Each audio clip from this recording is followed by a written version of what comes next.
capítulo 2, versículos del 1 al 7. Y Él os dio vida a vosotros cuando estabais en vuestros delitos y pecados, en los cuales anduvisteis en otro tiempo, siguiendo la corriente de este mundo, conforme al príncipe de la potestad del aire, el espíritu que ahora opera en los hijos de desobediencia, entre los cuales también todos nosotros vivimos en otro tiempo en los deseos de nuestra carne, haciendo la voluntad de la carne y de los pensamientos, y éramos por naturaleza hijos de ira, lo mismo que los demás. Pero Dios, que es rico en misericordia, por su gran amor con que nos amó, aun estando nosotros muertos en pecados, nos dio vida juntamente con Cristo, por gracia sois salvos. Y juntamente con Él nos resucitó y asimismo nos hizo sentar en los lugares celestiales con Cristo Jesús, para mostrar en los siglos venideros las abundantes riquezas de su gracia en su bondad para con nosotros en Cristo Jesús, para su gloria. Estas últimas semanas hemos estado hablando acerca de nuestro testimonio, tanto el pasado como el presente. Antes estábamos muertos en pecados y ahora estamos vivos para el Señor, porque Él intervino en nuestra vida, nos dio vida juntamente con Cristo. Ahora, que alguien me diga, ¿qué es lo que hace que yo pase de muerte a vida? Arrepentimiento, el nuevo nacimiento. ¿De acuerdo? Este punto que es un pivote que cambia el rumbo de mi vida. Antes estábamos muertos, ahora estamos vivos con Cristo. Además, no solo nos dio vida juntamente con Cristo, sino que Pablo expande esta idea diciendo que nos resucitó juntamente con Cristo y después nos sentó a la diestra de Dios, nos hizo sentar en los lugares celestiales con Cristo Jesús. Y esto lo vimos la semana pasada. Y todo esto nos lleva al versículo 7, que por ser el versículo 7 queda entre medio y queda un poco en el olvido. ¿Por qué digo por ser el versículo 7? ¿Es el 7 algo malo? No, porque está entre versículos muy conocidos, los que hemos leído ahora y el que viene después, porque por gracia sois salvos por medio de la fe. Pero el 7 es como que automáticamente mi Biblia está marcada en el 8 y la tuya seguramente también, porque es un versículo muy importante, y tanto que lo es, porque por gracia sois salvos por medio de la fe, y esto no de vosotros, pues es don de Dios, no por obras para que nadie se gloríe. Ahí vamos muchos cuando estamos testificando y hablamos de la salvación por gracia. Es un versículo, dos versículos preciosos, muy claros, más claros imposible. Y vamos al 8. Pero ¿y el 7? ¿Qué pasa con el 7?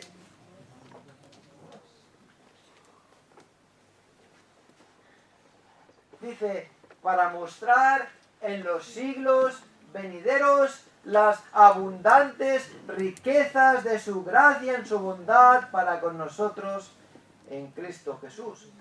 Y este versículo 7 es la conclusión a los versículos del 1 al 6. Y es importante que consideremos, y de hecho esta semana estuve preparando el mensaje y había momentos que me reía, yo solo, al considerar lo que estoy leyendo, de lo maravilloso que es, de las verdades que contiene este pasaje y que a menudo dejamos de lado porque vamos al 8 directamente. Y no, es importante darse cuenta que el 7 es la conclusión del 1 al 6. Aquí vamos a ver el propósito, el alcance y sobre todo la naturaleza de nuestro testimonio.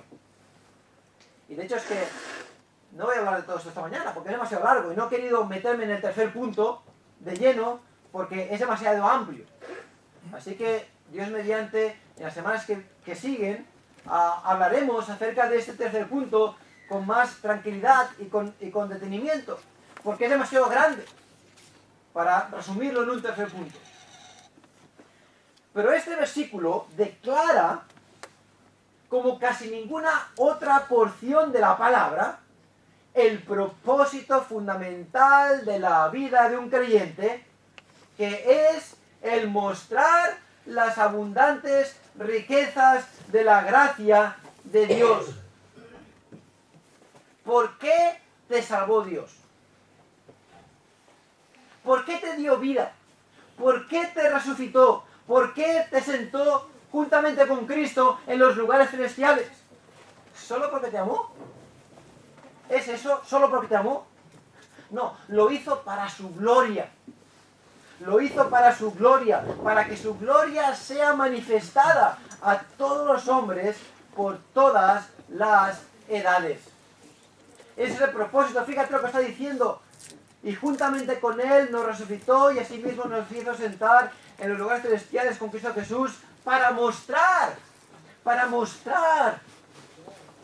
en los siglos venideros las abundantes riquezas de su gracia en su bondad. Ese es el propósito. Él es el fin, la gloria de Dios. Ese es el propósito del creyente, vivir para mostrar las abundantes riquezas de su gracia. De su gracia. Y nunca olvides esta realidad. Ni tú ni yo merecemos nada. Nada. Nada. Si somos salvos es por la gracia de Dios. Y para que Él reciba toda la gloria. Y ese es el mensaje que tenemos en Efesios capítulo 2. De hecho es un mensaje común en Efesios. Fíjate el versículo 6 del capítulo 1. Para alabanza de la gloria de su gracia con la cual nos hizo aceptos en el amado. Pablo lo vuelve a decir otra vez. Para alabanza de la gloria de su gracia. Estamos aquí para que Él sea alabado. Para que su gloria sea enaltecida. Para que la persona de Cristo lo ocupe todo. Y yo soy testimonio de lo que Él ha hecho en mí. De lo que Él ha hecho en mí. No de lo poco que yo soy, o lo mucho que estoy haciendo, o mira cómo he cambiado, o mira... No, yo no pinto nada. Él lo pinta todo. Él lo pinta todo. Romanos 11:36 dice, porque de Él y por Él y para Él son todas las cosas. A Él sea la gloria por los siglos de los siglos. Amén. Amén. Y yo pensando en esto, en esta frase que hemos dicho aquí, esta realidad, donde el propósito fundamental de la vida del creyente es mostrar las abundantes riquezas de la gracia de Dios, produjo en mí esta pregunta. ¿Estás tú viviendo de tal modo que muestras la gracia de Dios en tu vida? ¿O estás tú más bien viviendo de tal modo que muestras lo poco que significa la gracia de Dios para ti? ¿Estás tú despreciando la gracia de Dios en tu vida, viviendo una vida en pecado, una vida carnal, una vida alejada del mundo de Dios, del reino de Dios, ocupado en tu mente, en tu persona, concentrado en ti mismo, viviendo ajeno de la gracia y de la gloria de Dios? Porque Él te rescató para mostrar su gloria, para que su nombre, su gracia fuera enaltecida sobremanera. No te rescató para salvarte y ya está. No te rescató para hacer tu vida más fácil, más feliz. Él te rescató para magnificar su gloria, porque Él es digno. Y yo, en cambio, estoy más preocupado por mí mismo. Estoy más ocupado en hacerme feliz, en satisfacer mis necesidades y en barrer todo para mi patio.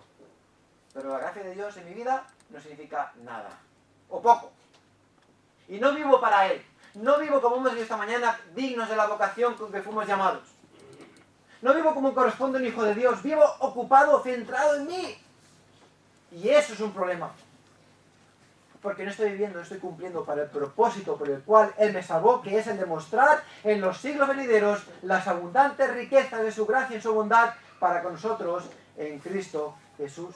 Así que a menos que vivas para mostrar las maravillosas riquezas de la gracia de Dios para contigo, tu vida cristiana carece de sentido. Carece de sentido. Tus ojos están puestos en ti y no en Él.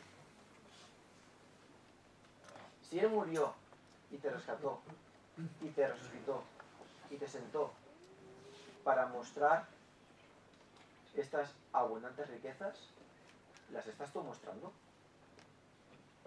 ¿Estás tú mostrando de algún modo, llevando la gloria a Cristo? ¿Sabes cuando hay una ópera? Debes ir buenas a la ópera, y al final de la ópera todos saludan, ¿sí? Salen adelante, se cogen las manos todos, son así los actores, ¿no?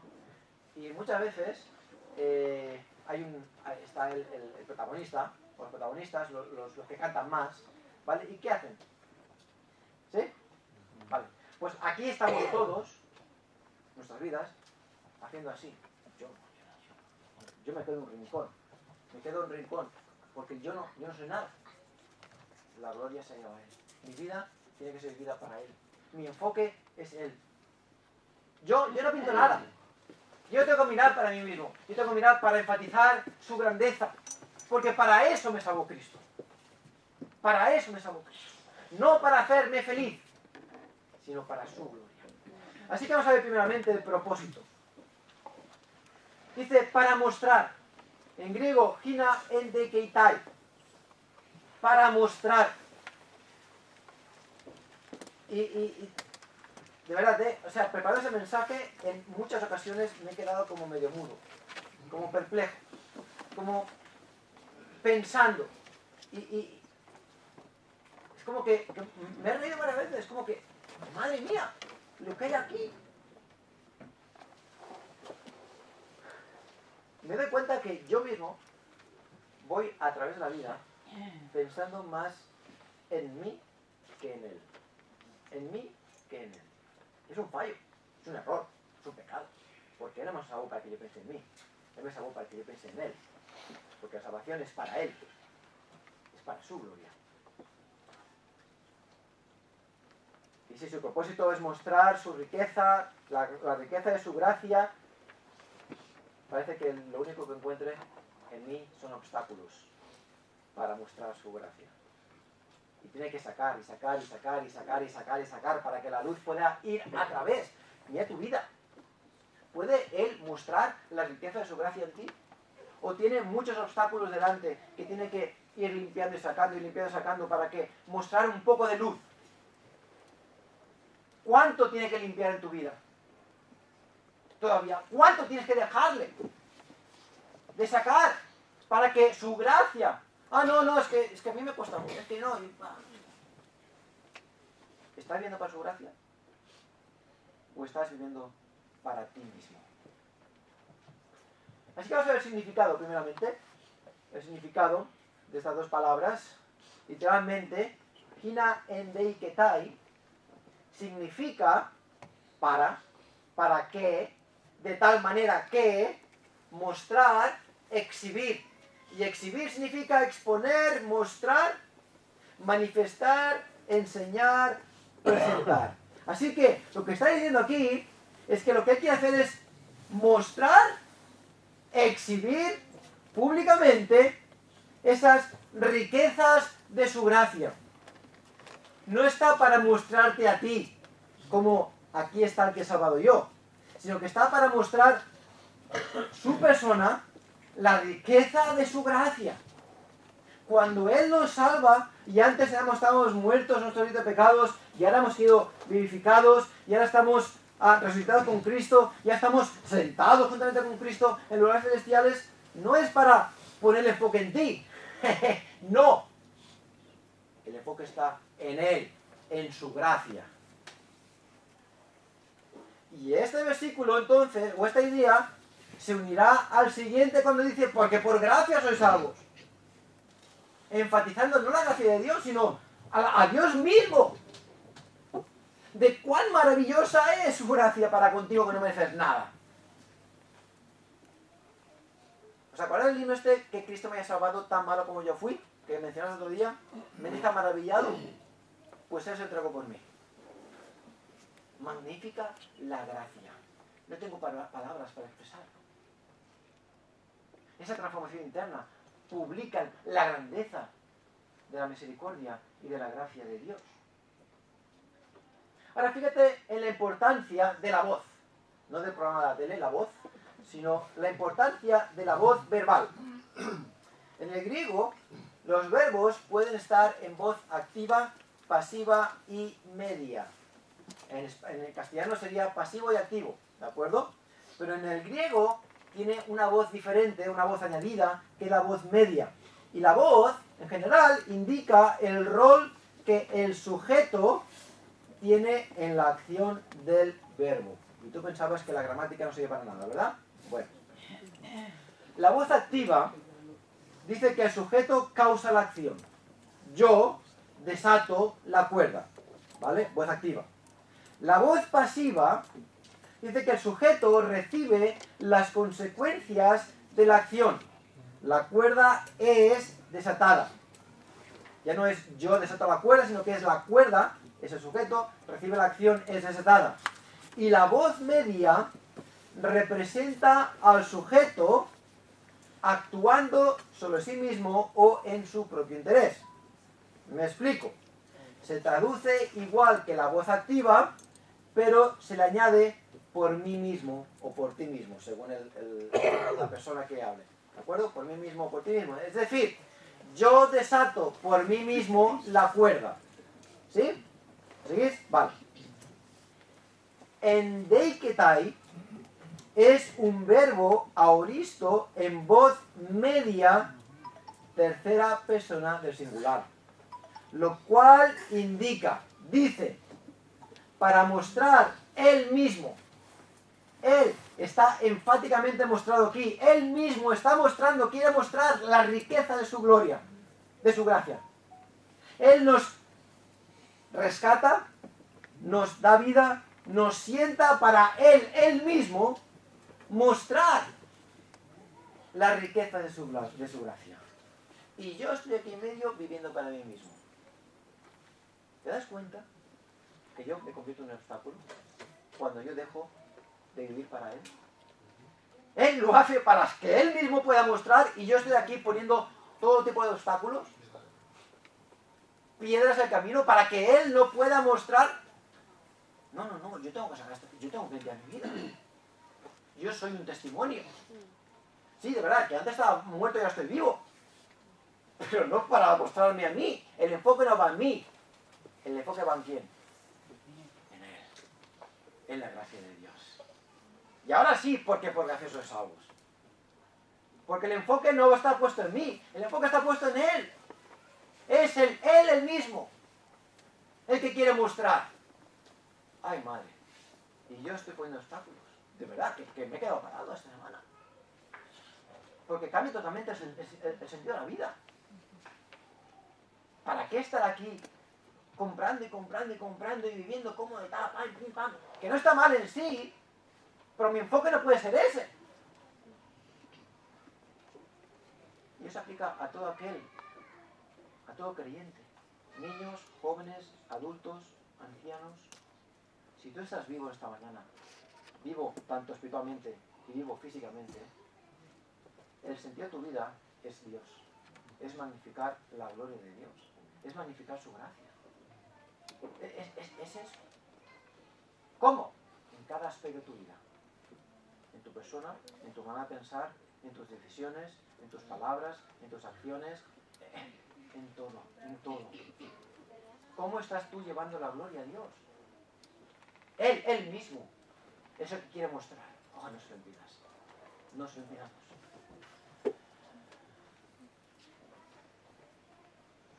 ¿Cuán importantes son estas palabras? Número 2, el alcance. Dice, para mostrar en los siglos venideros. En los siglos venideros. Y cuando leo estas 4 palabras, en los siglos venideros, me vienen a la mente 2 preguntas. ¿A quién? ¿A quién va a mostrar? ¿Y hasta cuándo? ¿Hasta cuándo va a mostrar? Y creo que es importante, y de tal importancia, dar respuesta a estas preguntas, porque realmente estamos íntimamente ligadas a estas respuestas. Y esta salvación, por supuesto, es para mostrar en los siglos venideros las abundantes riquezas de su gracia. Así que primera pregunta es, ¿a quién? ¿A quién? Para mostrar a quién. Vamos a Colosenses 2, versículos 13 al 15, y encontramos una idea muy similar. Colosenses 2, del 13 al 15.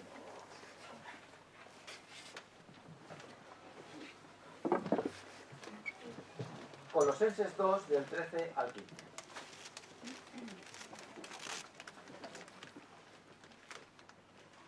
Y dice, y a vosotros, estando muertos en pecados y en la incircuncisión de vuestra carne, os dio vida juntamente con él, perdonándoos todos los pecados. De nuevo, la misma idea. Estábamos muertos y ya estamos vivos. Versículo 14. Anulando el acta de los decretos que había contra nosotros, y esta ilustración que Pablo usa aquí es muy clara, ¿de acuerdo? Porque hoy en día hay un acta. Un acta es un papel escrito con información, ¿de acuerdo? Registrada. Y ante notarios si puedes.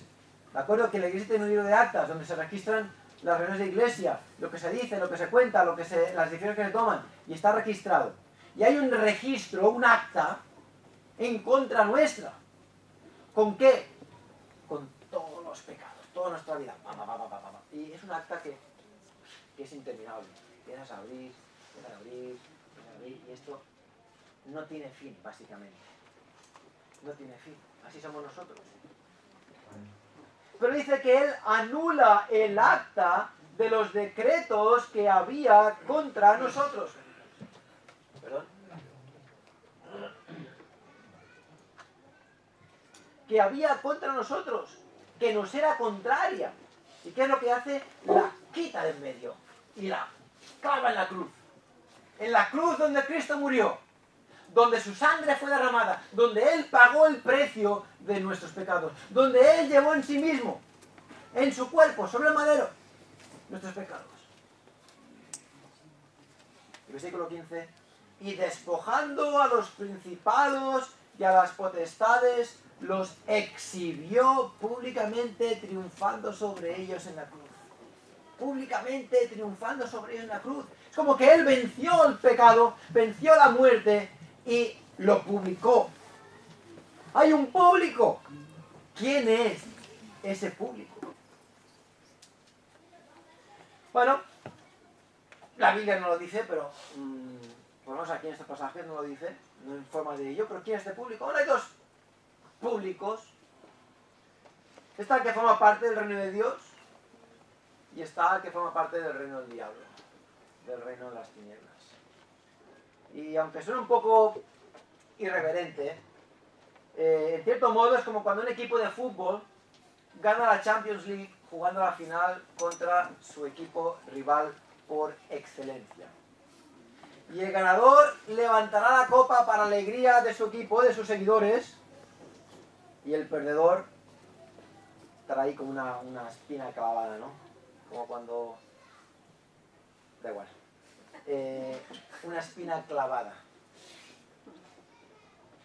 Hay un ganador y todos están gozosos. Y es para testimonio de ellos.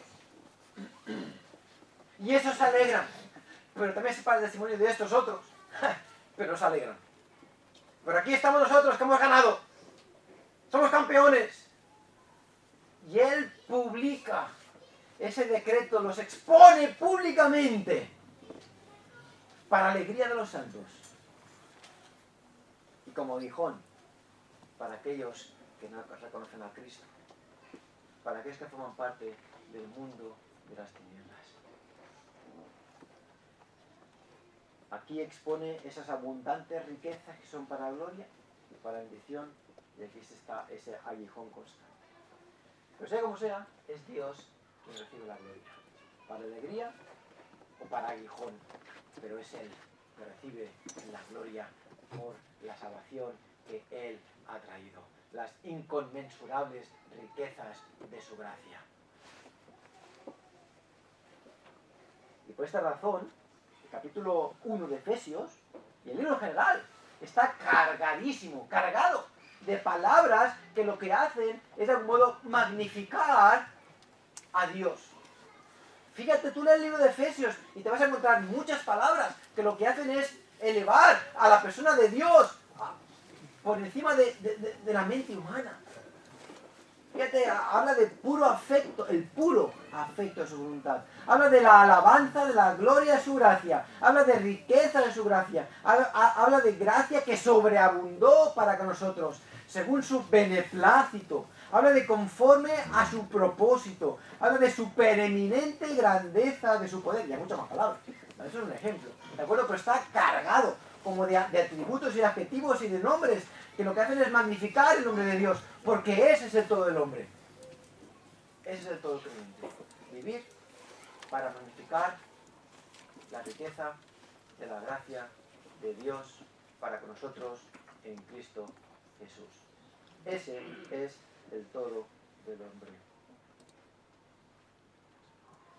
El propósito de darnos vida cuando estábamos muertos en nuestros delitos y pecados no somos nosotros, no eres tú, no soy yo. El propósito es Él, es magnificar su gracia. Date cuenta que todo esto apunta a Dios. Todo lo que tú eres es para que Él sea magnificado, no para que tú seas magnificado. Es para que Él sea magnificado. El versículo 12 del capítulo 1 dice: a fin de que seamos para alabanza de su gloria nosotros los que primeramente esperábamos en Cristo. Y el 14, que es las arras de nuestra herencia hasta la redención de la posesión adquirida para alabanza de su gloria. Fíjate, el para indica una razón, un motivo, una motivación detrás de para alabanza de su gloria.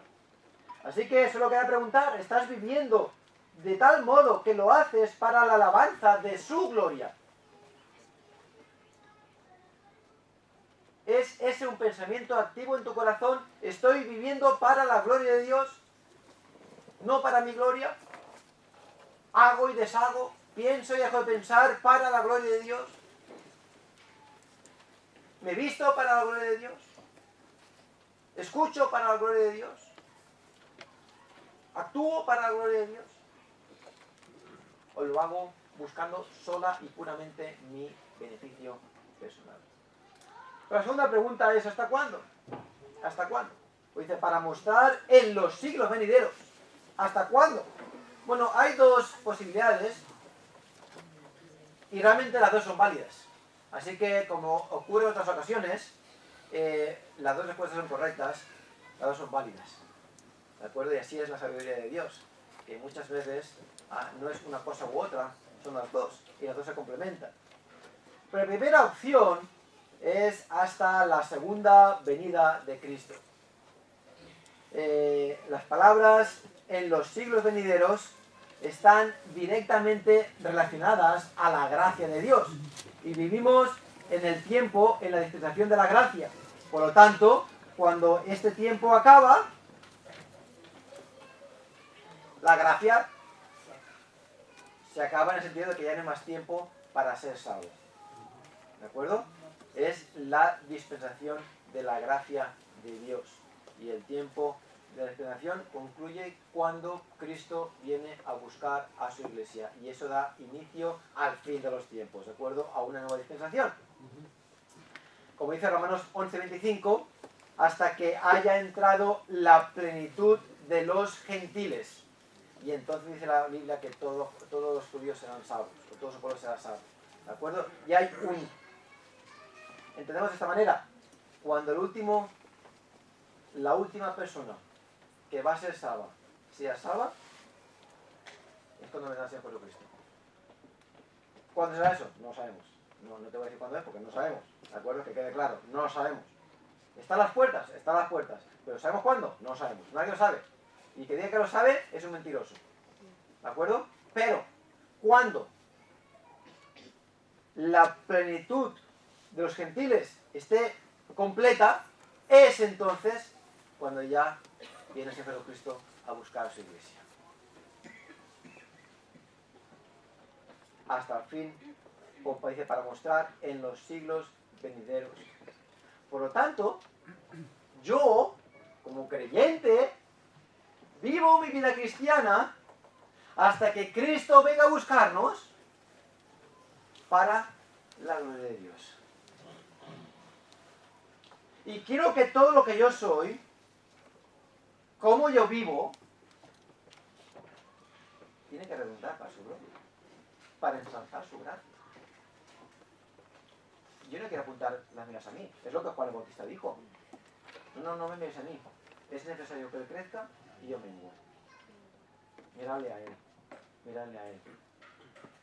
Yo qué soy, yo no sé más que Pablo, yo regué, Apolo regó, yo planté, Apolo regó, pero el crecimiento lo ha dado Cristo, así que realmente cada uno haga lo que tenga que hacer, pero no depende de mí, depende de Cristo. Yo hago mi trabajo, todo su trabajo, pero yo vivo para el Señor. Lo que dijo Josué, yo en mi casa serviremos a Jehová. A vosotros lo que queráis, pero yo en mi casa os aseguro que no al Señor. Por lo menos mientras yo esté en vida. Y mientras mis hijos están en mi casa, vamos a servir al Señor. Después cada uno va a tener que hacer sus cosas. Va a tener que tomar su decisión. Espero que me sigan. Espero que hagan lo que estoy haciendo. No tienen que hacer lo mismo, pero que mi Dios sea su Dios. Y que ellos sigan el camino. Pero yo en mi casa soy Dios. Yo quiero vivir para el Señor. Él murió para que yo le glorifique. Él murió para que su gracia se manifieste.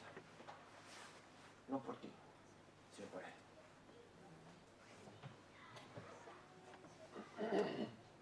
Así que, de otra manera, podría decir tranquilamente, deja de llorar, deja de hacer tonterías, deja de hacer pucheros, de lamentarte por cosas que Dios no te da, o por que las cosas te van como tú querrías. Dios murió no para darte lo que tú quieres. Dios murió para su gloria. Dios envió a su Hijo a morir para su gloria. Es su gracia la que es magnificada. Ni siquiera la salvación, es su gracia la que es magnificada. Es la riqueza de su gracia, es lo maravilloso que es alabado. Y número 2, puede también y significa eternidad en los siglos venideros. Ya no ya hasta que venga Cristo, sino en los siglos venideros, para alabanza de su gloria. Y tanto que sí. Porque cuando estemos allá, cuando se pase lista y puede decir presente, y por toda eternidad seremos el producto de su gracia, para alabanza de su gloria. Porque cogió un trapo, una patata sucia del suelo, y la salvó, para alabanza de su gloria. John MacArthur escribe: Él se glorifica a sí mismo bendiciéndonos eternamente con toda bendición espiritual en los lugares celestiales en Cristo, como dice el capítulo 1, versículo 3, y otorgándonos su gracia y bondad infinitas e ilimitadas. Todo el cielo le glorificará por lo que ha hecho por nosotros. Por nosotros. Y finalmente tenemos, número 3, ese testimonio, el testimonio. Hemos visto el propósito, hemos visto el alcance. Y ahora vamos a ver a qué es lo que estamos dando a conocer. Porque ciertamente el propósito de que seamos exaltados a la esfera sobrenatural del poder de Dios es que el creyente sea bendecido para siempre. Pero no es solo para nuestro beneficio y gloria. El mayor propósito de Dios en la salvación es por su propio bien, para que en los siglos venideros pueda mostrar las abundantes riquezas de su gracia en su bondad para con nosotros en Cristo Jesús. Así que, ¿qué es la salvación? Es la demostración perfecta y precisa de cuán grandiosa y maravillosa es la gracia de Dios. Es su gracia. No se trata de mí, se trata de Él.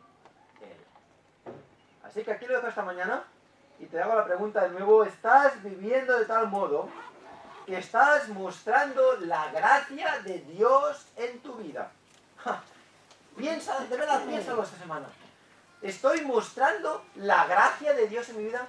Vale, dilo conmigo. A la de 3. Estoy, ¿vale? ¿Estoy mostrando la gracia de mi vida? Dilo conmigo, ¿vale? Todos juntos. 1, 2 y 3. Estoy mostrando la gracia de Dios en mi vida. Vale, ahora te estoy la pregunta. Ahora tú mismo te la respondes.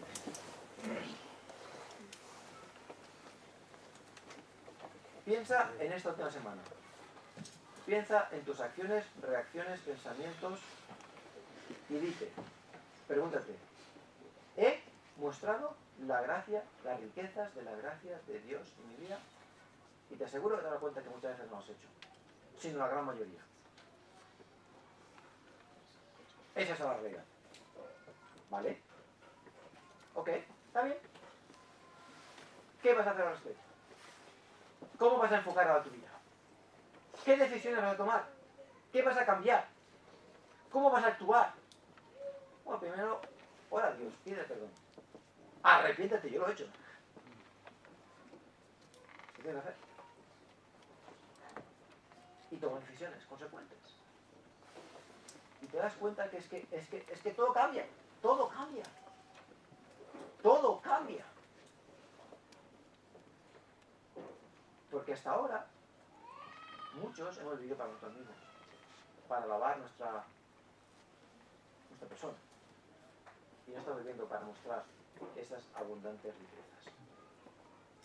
Así que quita esos obstáculos en tu vida y deja que Él muestre esa gracia por sí mismo. Padre, pido que bendigas